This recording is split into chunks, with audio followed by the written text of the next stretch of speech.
Good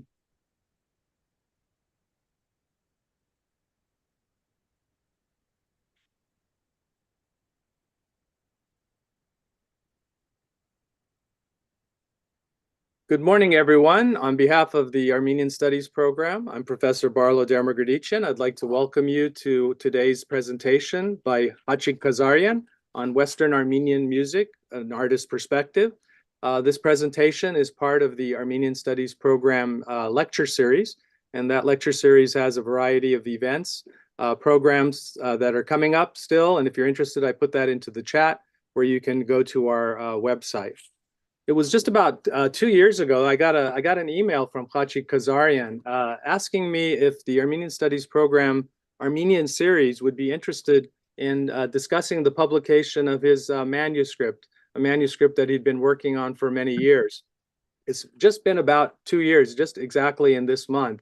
And that 2-year journey has culminated with the publication of the book Western Armenian Music from Asia Minor to the United States, which was published by the Armenian series of the press at California State University, Fresno. And we're very happy that that book was published. Today, Hachig Kazarian will be speaking about, of course, Western Armenian music. He'll be talking about the many facets of the music and how some of that has been neglected due to the Armenian genocide. But he's also going to share with us his motivation, why he wrote the book Western Armenian Music, based on his many years of research and musical performances. He will also address the accuracy of transcription, authenticity, and the documentation of Western Armenian music. Today, as we look at the PowerPoint, there will be some musical selections which will be played. We're only typically, for most of them, going to play about 40 seconds. That's in the interest of time. But for those of you that are interested, you can listen to the full musical presentation by going to Hachig Kazarian's website, which is westernarmenianmusic.com, and look under the article section, and then you'll see the Western Armenian Music section. I'll put that website again in the chat. So again, if you have questions during the talk, and then at the end, you'll be putting them in the chat. And then I'll be moderating the question and answer period. So at this point, I'd like to welcome our guest and give you an introduction about Hachig Kazarian, who was born in Detroit, Michigan, to immigrant parents of the Armenian genocide. He's a retired secondary instrumental music educator with more than 46 years of teaching experience. And that's been in the suburban Detroit school system, as well as the Clark County schools in Las Vegas, Nevada. He received his professional credentials from the Juilliard School of Music, where he earned a bachelor's degree or BS degree and an MA degree in clarinet performance. He also attended Eastern Michigan University, where he received an MA degree in music literature and ethnomusicology. He's performed Western Armenian music for many Armenian churches, societies, and patriotic organizations throughout the United States. And he's been a leading role model for many young Armenian American clarinetists for decades, and performs as he was taught himself by an Armenian immigrant musician. So I'd like to welcome Hachig Kazarian. Welcome, Hachig. Thank you very much, Professor Megerdician. And I'd like to thank all of the folks that are listening and watching today. So we're going to start off by sharing the screen, and then Hachig will begin his presentation.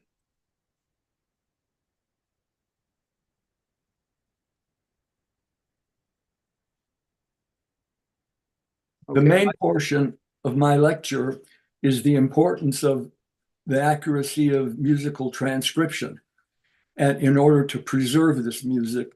However, I would like to address why I wrote this book and what motivated me to do this project. My book is about the Western Armenian music that was brought to the United States by the Armenians from Asia Minor. It is also my story and personal narrative as a music educator, second-generation Armenian musician, and my research into Western Armenian music and its preservation in the United States. Western Armenian music is the broad range of compositions composed and played by Western Armenians from Asia Minor and the lands westward to Istanbul. It is the music of the dances and songs of the agrarian and provincial Armenians from the countryside of Asia Minor, the poetry and the music of the Armenian kusan, meaning minstrel, and the compositions of the Armenian composers of Ottoman court music.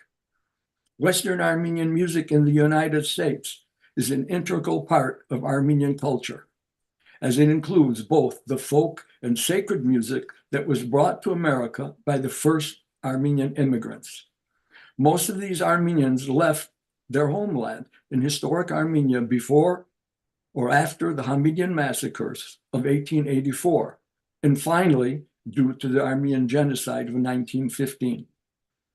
As I began my research, I realized the complete lack of information about this much neglected topic. There are no adequate resources in this genre of music. Without proper documentation and the availability of printed scholarly material, Western Armenian music is destined to be lost forever. As a performer and researcher of this genre of music for decades, I know firsthand that there is great need for written documentation, specifically in the English language. If it were not for the passion of the music, national spirit, and preservation and perseverance, on the part of the first and second generation Armenian musicians, this music would never have survived to the 21st century. We must remember that the music in the United States is only an avocation for these musicians. It is a miracle that Western Armenian folk music and dance has existed in the United States as long as it has. Over the many years, I have discovered numerous musical errors printed in the Armenian notated songbooks, as well as a lack of understanding and essence of Western Armenian music. In many cases, there are mistakes in notation as well as incorrect time signatures and key signatures. This occurs when the author does not know the style of music or has not realized that the music is modal music and simply not in a major or minor tonality. It is absolutely necessary to correct these mistakes and concepts of Western Armenian music so that mistakes do not continue in the future, because these mistakes in time become reality. With this in mind, I humbly state that I disagree with the concepts concerning the style and elements of Armenian folk music represented by the famous Gomidas Vartabet Solomonian. There's no doubt that Gomidas has made major contributions to the advancement of Armenian polyphonic music. I also realize that had Gomidas not documented his work, Armenian music would not be here today, would be lost forever. However, by westernizing his compositions and claiming his music is pure Armenian folk music, he has created the misconception of what Western Armenian folk music is and what it sounds like. It is necessary to cite these errors in transcription with regards to eradicating all Middle Eastern musical concepts, such as modality, microtonality, and musical embellishment from Western Armenian folk music. Because of Gomidas's fame and reputation as the father of Armenian music, his music has never been criticized or challenged by researchers. These errors have to be brought to light and corrected, otherwise these mistakes will remain as fact. My experiences of performing this music for over 65 years, along with my conservatory and collegiate musical training, I decided to write a book containing facts, topics, and other information that would serve as a compendium for Western Armenian music. I feel it is my goal and obligation to correct the musical misconceptions of Western Armenian folk music. The style of music should accurately be documented in order to preserve it for future generations. The accuracy of musical transcriptions, its meaning, value, and importance in documenting Western Armenian music. What is a musical transcription? A musical transcription is the art of rewriting music for one musical medium to another. For example, Johann Sebastian Bach Toccata and Fugue in D minor for organ, and its famous transcription rewritten by Leopold Stokowski. Stokowski took Bach's entire Toccata and Fugue for solo organ and rewrote it for symphony orchestra. And this piece was used and performed in Walt Disney's 1940 film Fantasia. In classical music, transcription usually occurs by taking an existing work and rewriting it for another medium, meaning that there is already a printed score to work with.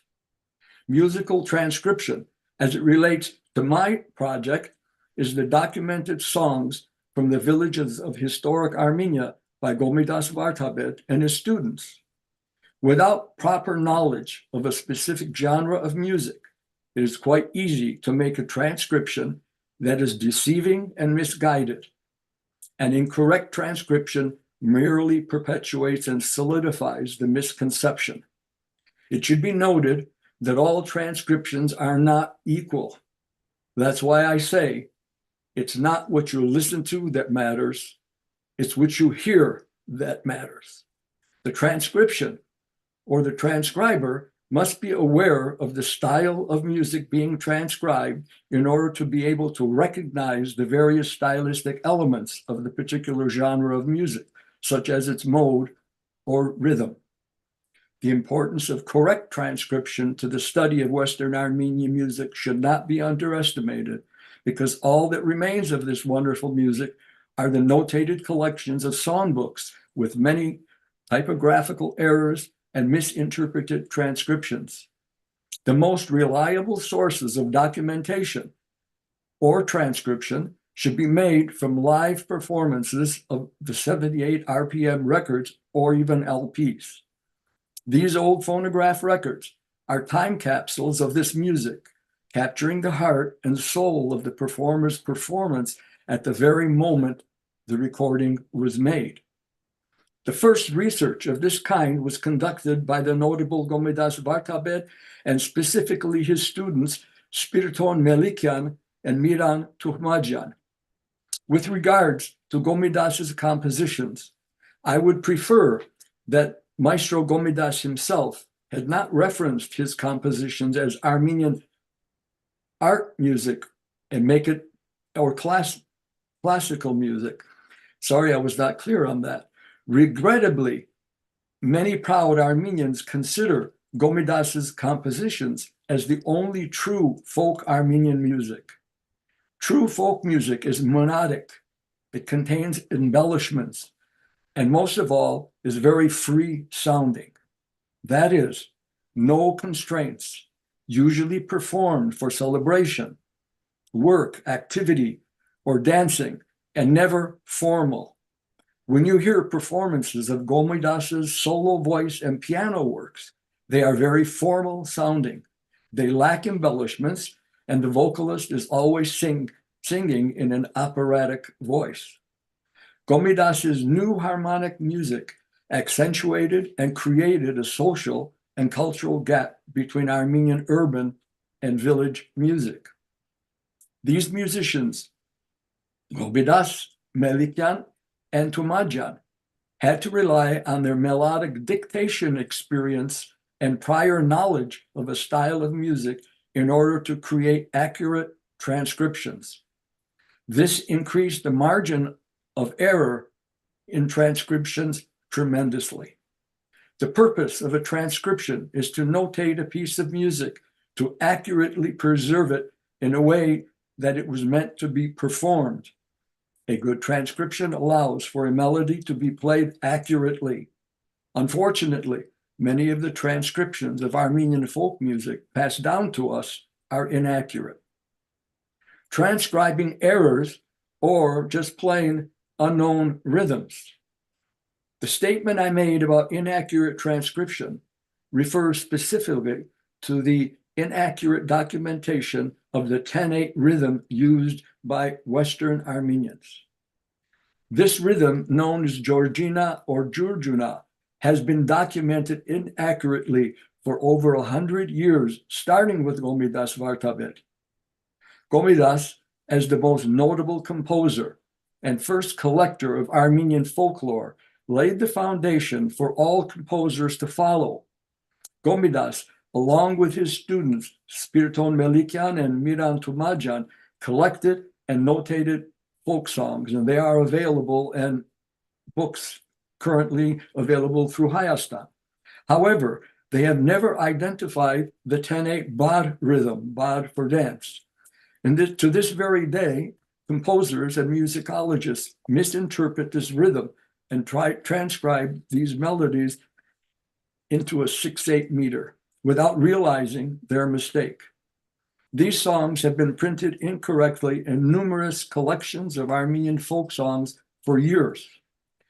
The Georgina or Georgiana rhythm happens to be one of the major characteristic difference between Western and Eastern Armenian music. Obviously, Gomidas and his students did not document or study songs from Western Asia Minor, or they should have certainly known about the 10/8 rhythm.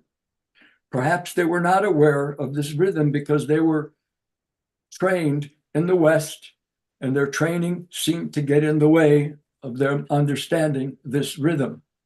They were thinking more Western than Armenian. All of Gomidas's and his students' songs in this particular genre are documented and written in 6/8. I'm curious to know how many of these songs collected by Gomidas, Melikian, Tumajan that are notated in a 6/8 meter should have been written in 10/8.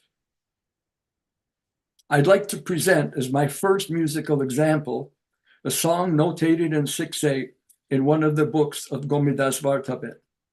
This is a song I learned by listening to my father and grandfather sing and dance to in a 10/8 rhythm. My grandfather immigrated to the United States in 1911. This song was also taught to me in the 10/8 rhythm by my clarinet instructor, Baron Hachig Kazarian, who came to this country in 1913. These dates fall into the same time frame that Gomidas was still active as a composer and collector of Armenian folk music. Let's listen to this song. Its name is Kya Sev Sev Avor Hachig. Slide 10.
Slide 11.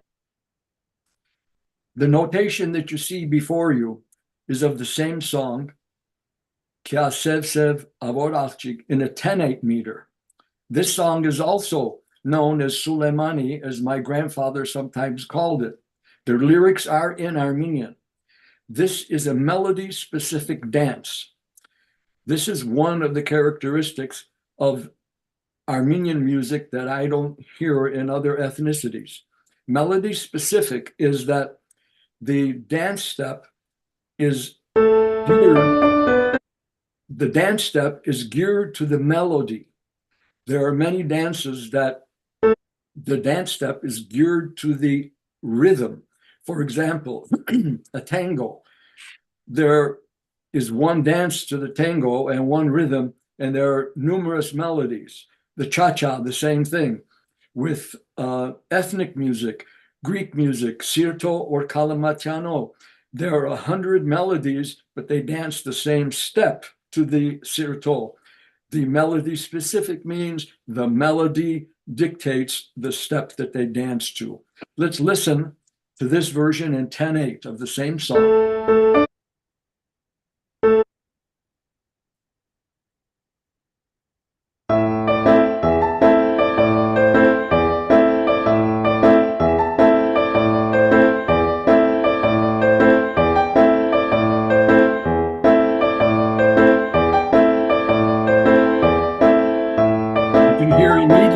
this dance number has a flow.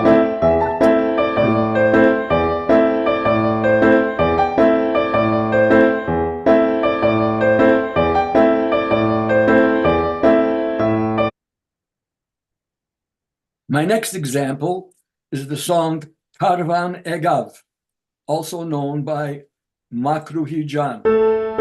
It is documented by Miran Tomadjan in a 6/8 time signature. The song has been played in 10/8 ever since I can remember. Let's listen to this song in a 6/8 rhythm.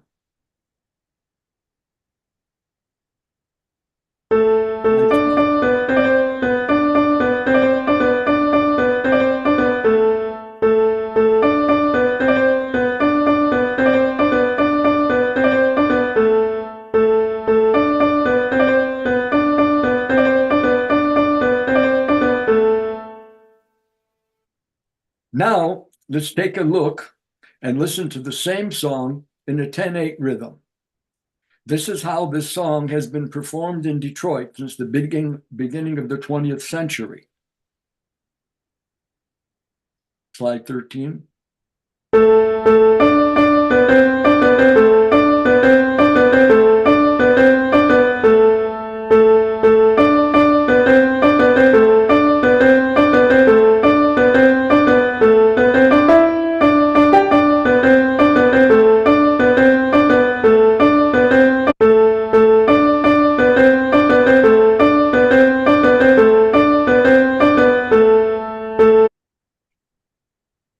My next musical example is a melody called Hoy Nazan and De Kele Kele. Hoy Nazan is performed in the slow 10/8 meter, and De Kele Kele is in a slow 6/8 meter. This recording will enable you to hear the differences between these two rhythms, as well as the style of music and the quality of the soloist's voice. Let's listen to this example.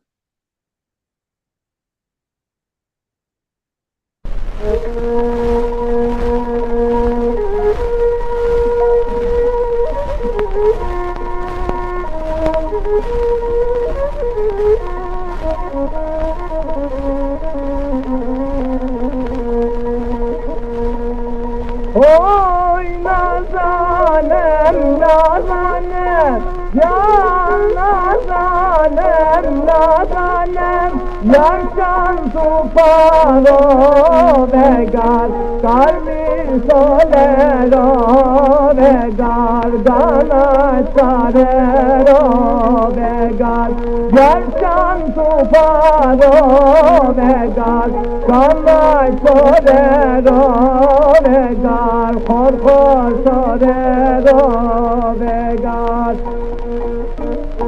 Arve dayne gesor dekele yarocan İmgerin salacak sen dekele yarocan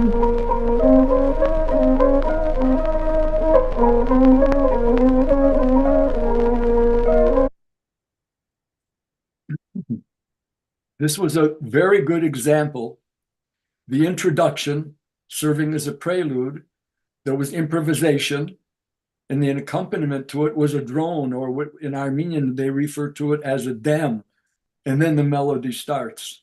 That is in the perfect Western Armenian music style. Slide 15. The factor of being a dominated nation for so many centuries has caused fear of foreign infiltration of Armenian music and culture, even to this day. This attitude has allowed Armenians to embrace all aspects of Westernization, forgetting that Armenians are and have always been an Eastern people. Westernization in this instant meant being more European, and in this case, it's not necessarily thought that this form of music is more civilized than the folk music. It's been thought that elitist Armenians might have thought that folk music is not as respectable and has the class that the classical music has.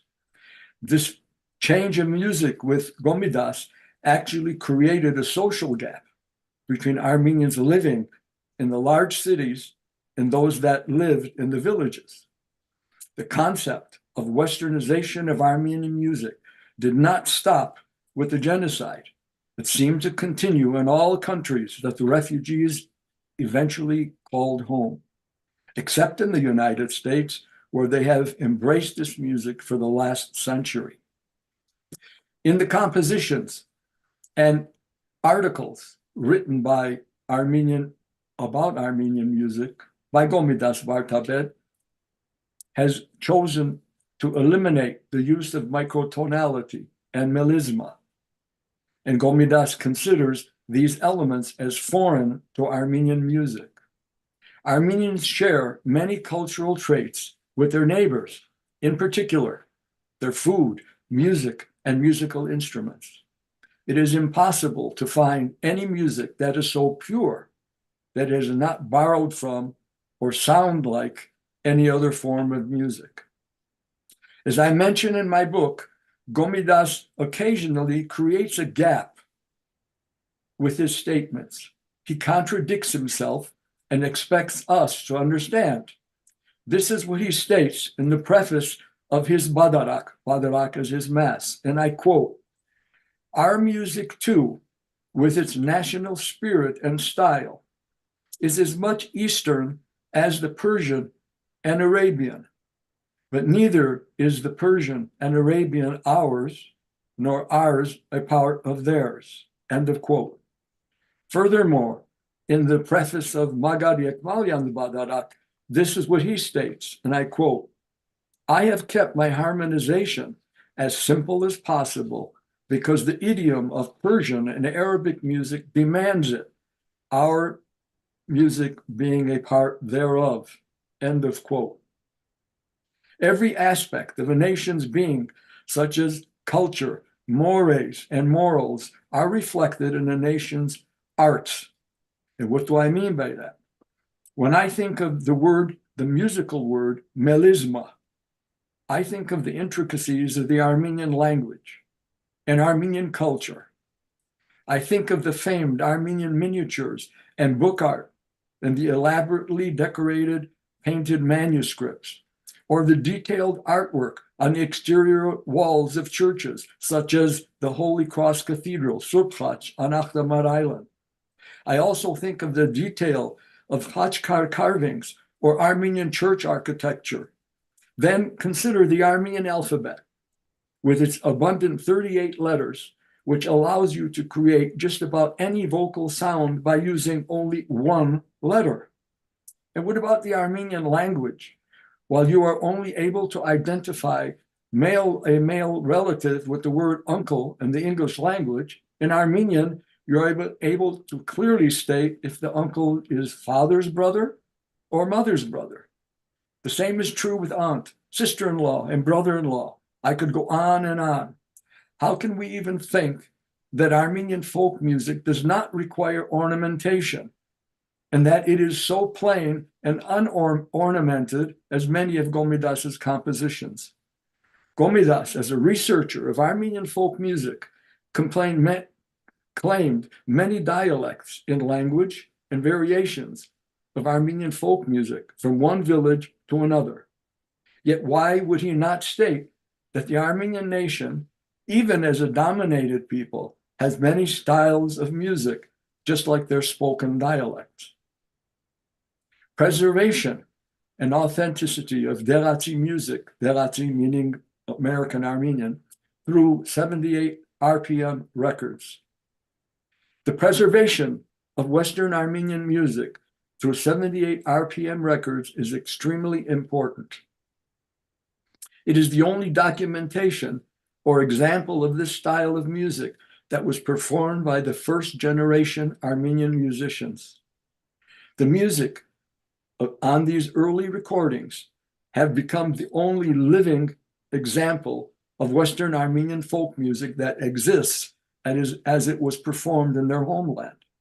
This unique genre has become an Armenian American phenomenon. It includes the music, dance, and songs from the Armenian regions of Asia Minor, such as Dikranagert, Garin, Arper, Pavesh, Sepastya, and Van. Examination of these sound resources are the best form of musical transcriptions and serve to identify the timbre of the voice as well as the musical instruments. These recordings verify and confirm that Armenian folk music uses melodic and rhythmic modes as well as improvisation and embellishment. The fact that written documents about this genre of folk music does not exist. Many rare old 78 RPM recordings are extremely important. Some of these recordings date back to the early 1900s. It is through these old recordings that we hear performances of sacred music, patriotic songs, songs of lament, songs of the sojourner, and dance music. My next three musical examples are of the same melody, a song called Ah Vasburagan. You will hear the gradual evolution towards Westernization, both in the musical accompaniment as well as the timbre of the soloist's voice. As you hear the progress of Westernization, that is, trained singing voices and harmony, you lose the distinct character and quality of music from historic Armenia. Slide 21. What to listen for as you hear these three musical examples. Example 1 is in a 10/8 meter with folk musical instruments in a folk-styled voice. Example 2 is in a 6/8 march tempo with contemporary instruments and unison singing. Example 3 is in 6/8 in what I call as a Gomidasyan style, where there is a chorus singing with a tenor soloist. Let's listen to these musical examples.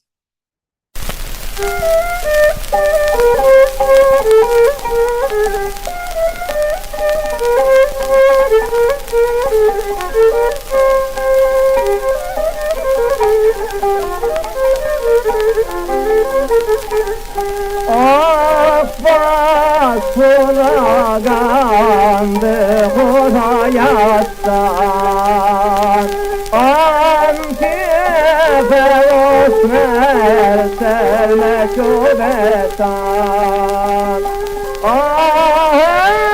Bülbime cansan timatan İsera sotya nadat betan İsera sotya nadat.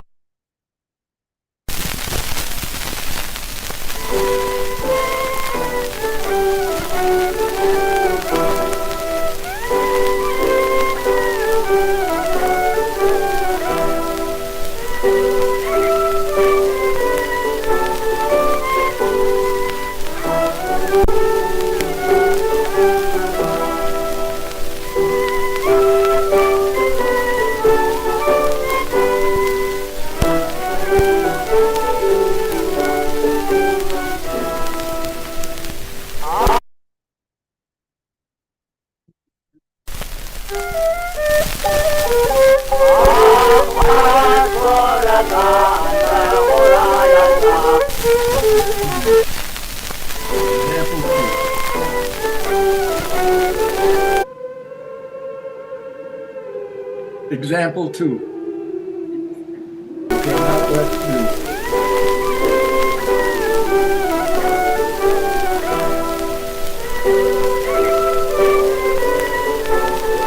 Example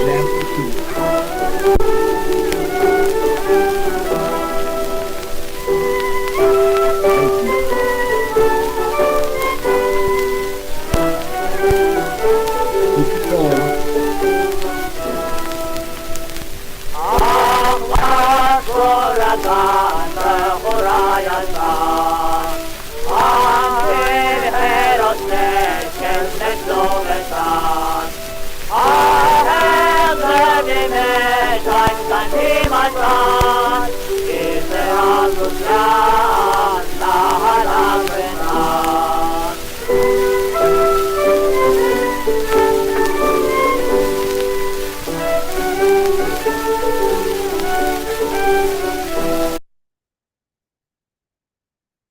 And this is what I call the Gomidasyan version.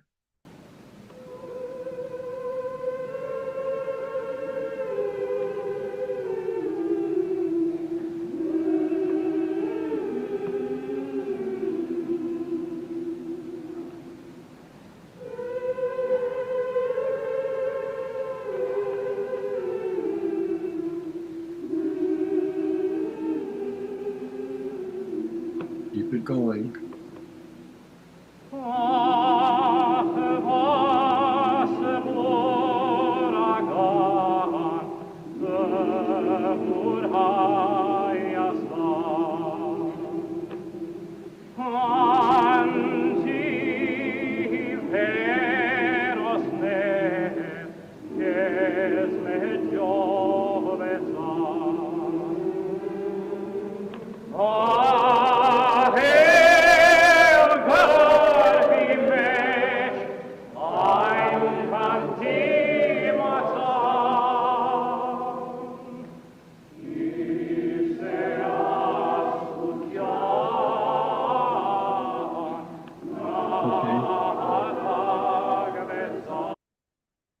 Authentic Western Armenian folk music was demonstrated on each of the old 78 RPM records that we've listened to.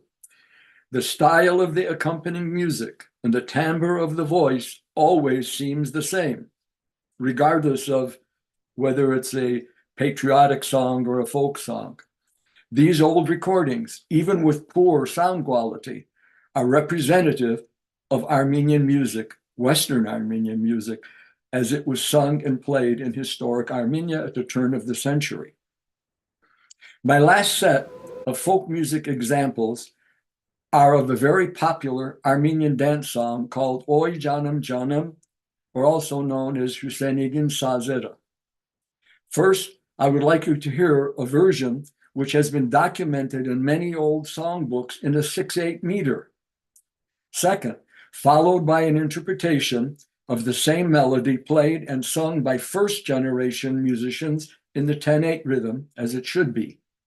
And finally, the same melody performed by current second-generation Armenian musicians, which is representative of what Western Armenian music should sound like in the United States. Let's listen to the first example, Oy Canım in 6/8, and this is how it's written and referred to in this old recording.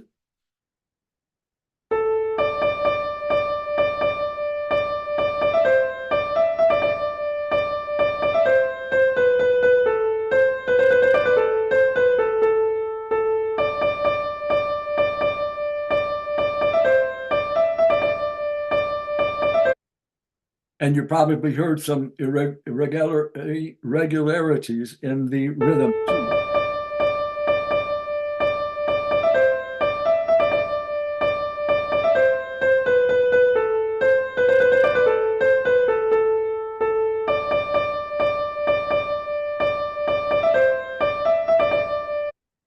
Let's go to slide 23.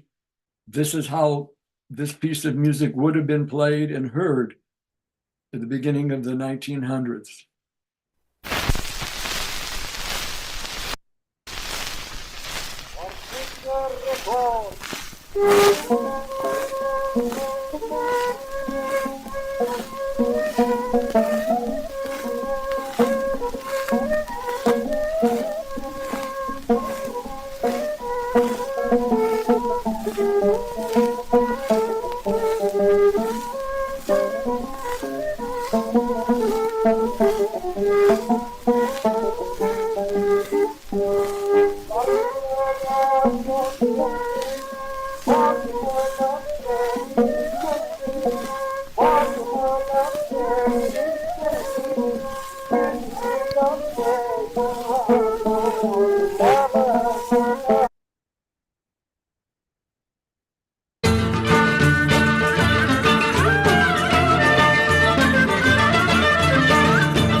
Yes, we've gone a long way.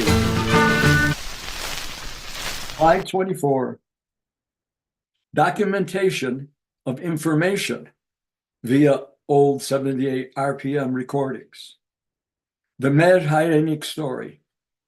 Phonograph records not only preserve the style of music, they also become timestamp documents by which historical facts can be confirmed or denied.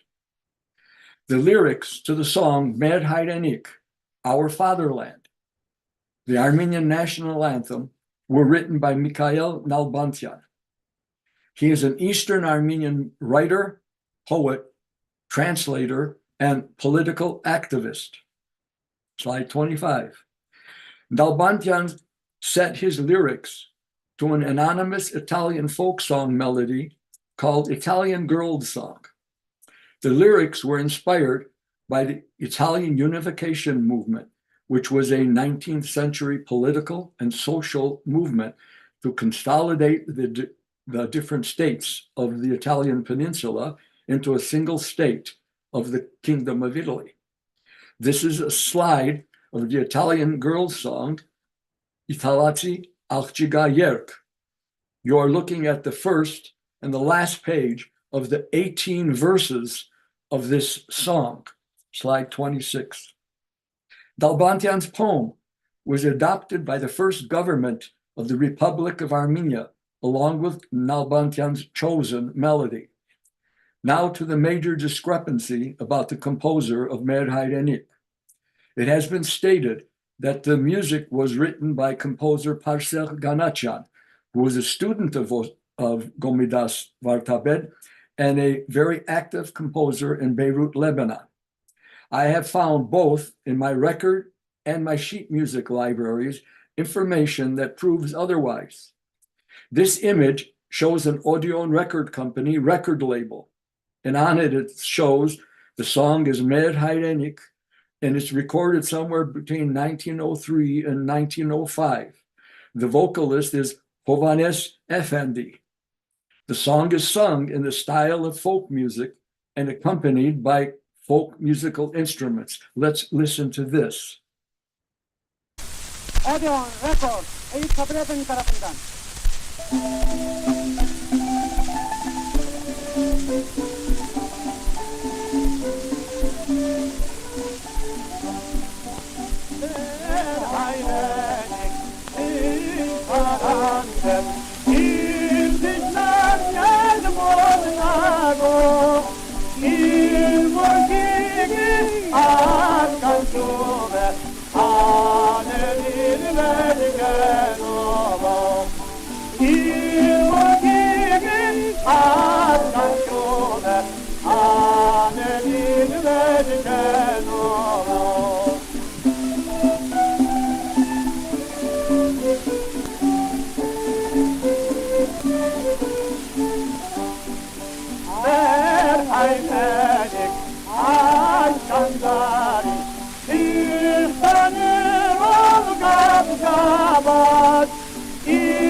At the approximate time that this recording was made, Ganachyan would have been 18 years old. However, the most defining proof that he, Ganachyan, could not have composed Med Hayrenik is found in the following explanation, slide 27. One of the first uses of the melody Italian Girls Song that we know of was by the Russian composer Alexander Konstantinovich Glazunov. Glazunov wrote the Raymonda Ballet, Opus 57, in 3 acts. Act 3, titled Le Cortège Hongrois, meaning the Hungarian procession, contains the melody of the Italian Girls Song starting at exactly measure 33.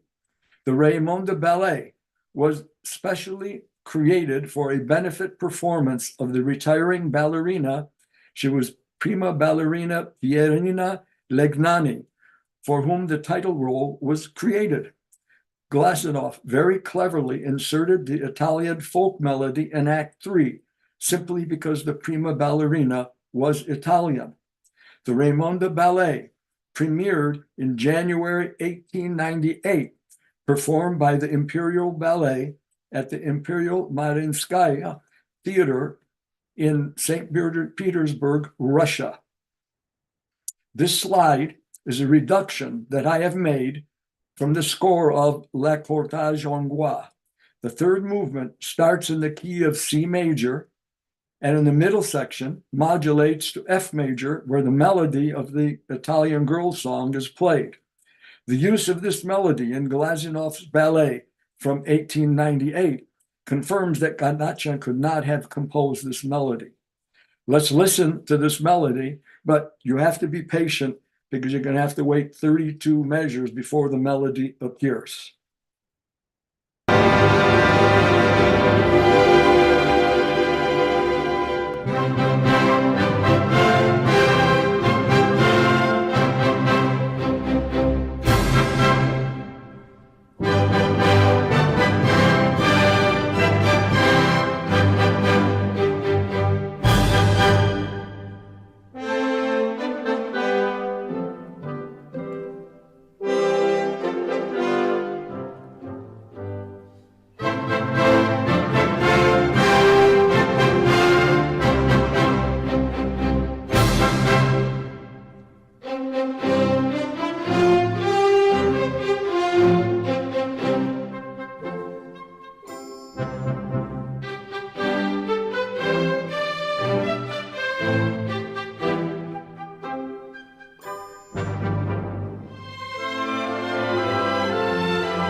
That was Melody.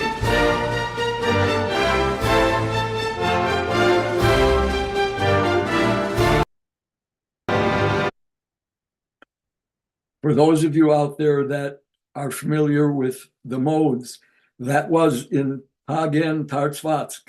And coincidentally, it modulated to F major, and that's exactly the same modality that Magar Yekmalian wrote his Haymer in the Yekmalian Badarak.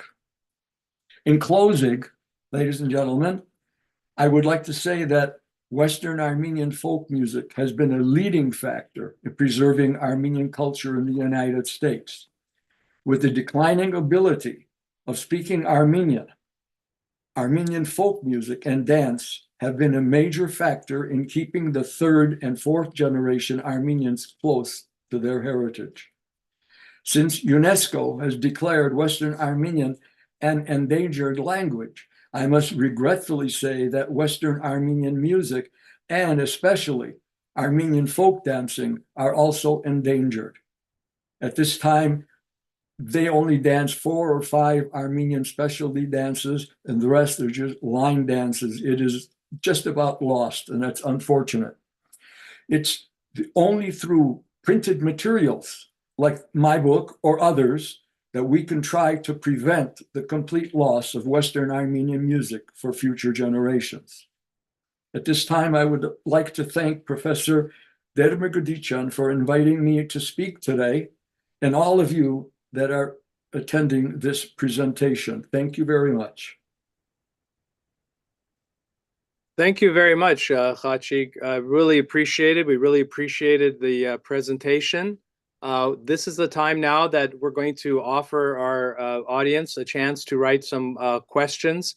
If you have questions you would like to ask, please place them in the chat area, and I will try to read those. So please keep the questions kind of brief so that I can look through and see what's happening with the questions.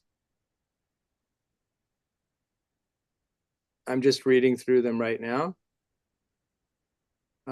But while I'm doing that, Hachig, maybe you can tell our audience a little bit about your own background, because you talk about your own journey of learning Armenian music. Can you tell us about those first years? How did you get involved? Who were the people that were your early mentors?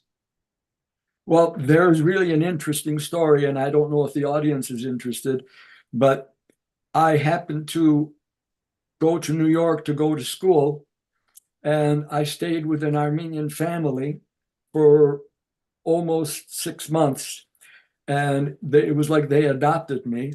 I didn't realize at the time that the grandfather was an Armenian priest, and he knew the Armenian chaz, he knew the Limonjan chaz.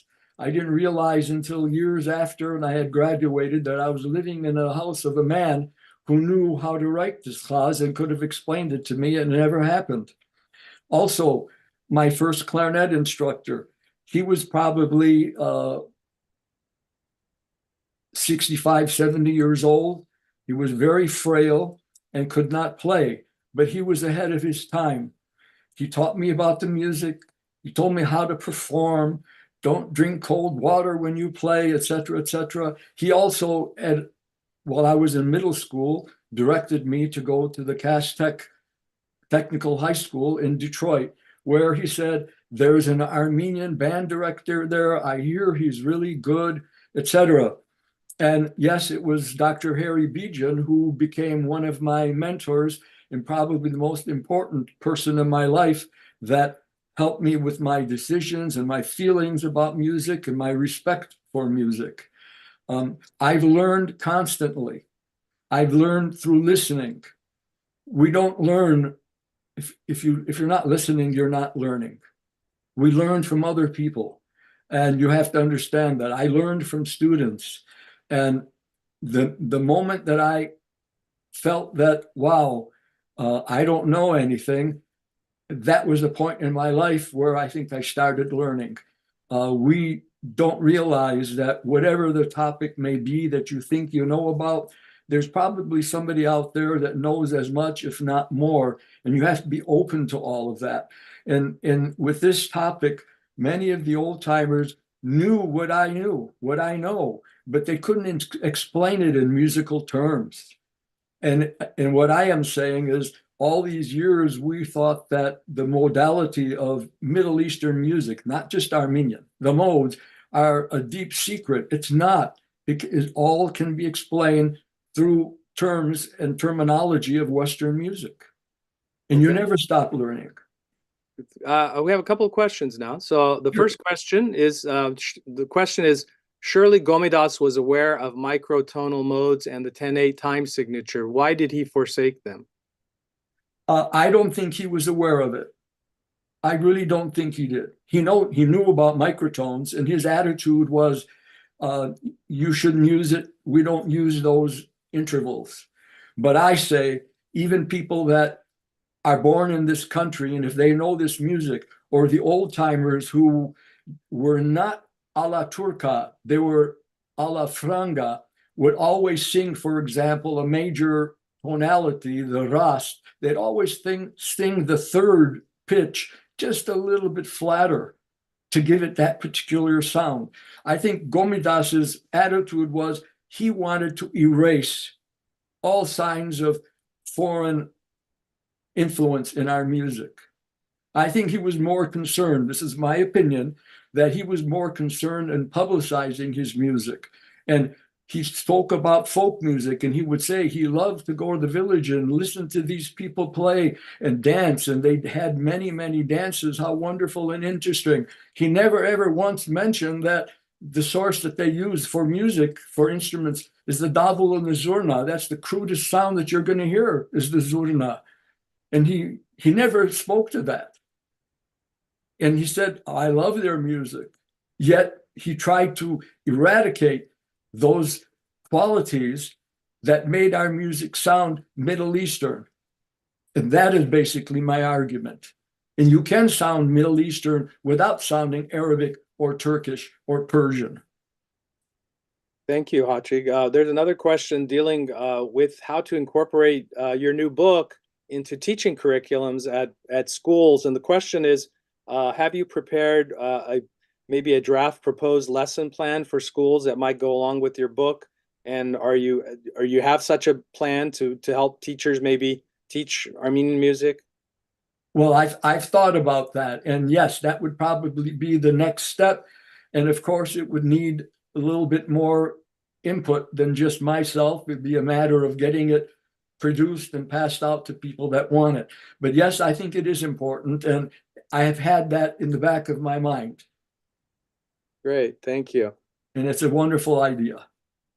So remember that the new book, Western Armenian Music, is available through regular bookstores, Abril Bookstore, Nasser Bookstore. It's also available through Hachig's website, westernarmenianmusic.com.